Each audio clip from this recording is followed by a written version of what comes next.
Shoutout mga ka-idol, meron po tayong nakitang dito, pitasin po natin. Ito po yung matagal ko na po itong natikman. Dekada na po ang tumagal. Bago ngayon ko lang po ulit masisilayan at matitikman ulit. Ito po yung tinatawag sa amin sa Bulacan na layak bato. Ito po siya, pitasin na natin. Ito po sa mga ka-idol. Ayan po. Ito po yung layak bato.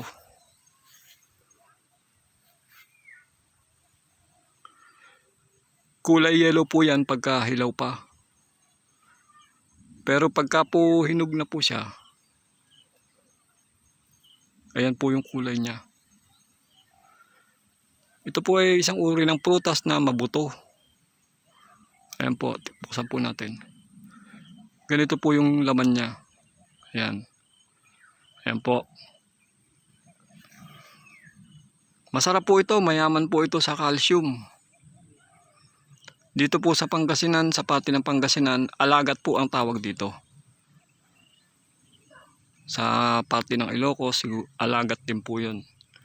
Ewan ko lang po sa mga kababayan natin, mga Kabisayaan kung ano po ang tawag sa kanila dito, sa prutas na to.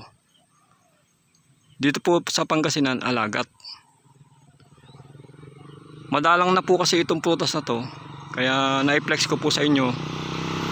Baka po marami pang hindi rin nakakakilala sa prutas na to, para ngayon malaman nyo na po. Ayan po.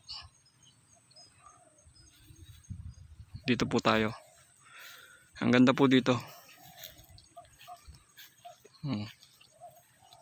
Ayan po, ang ganda po dito.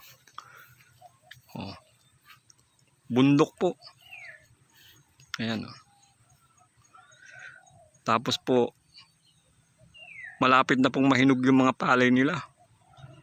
Ang aga po kasi nilang nakakapagtanim dito. Ayan po. Ang ganda po. Ayan mga ka-idol.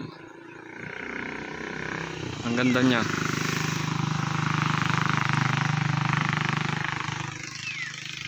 Ang lawak ng bukid dito. Ang ganda. Tahimik. Ayan po.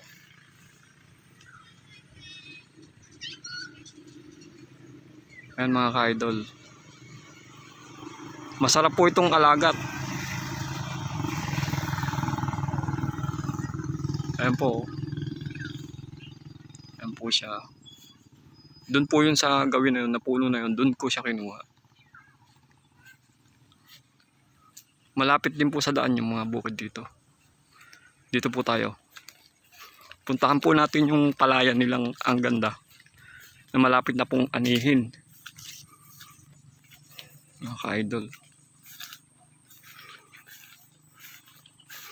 Ayan po.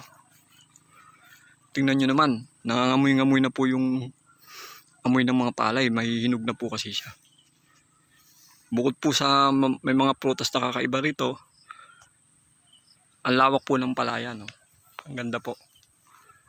Ayan po. Ayan. Ang ganda po dito. Ayan. Ayan mga ka-idol.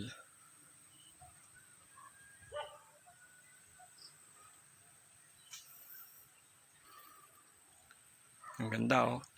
Di po ba? Ang aga nilang nakakapagtanim kasi rito. Ayan, ang ganda ng palay niya oh. Ang ganda ng palayan nila. Ayan po, malapit na po yan, anihin.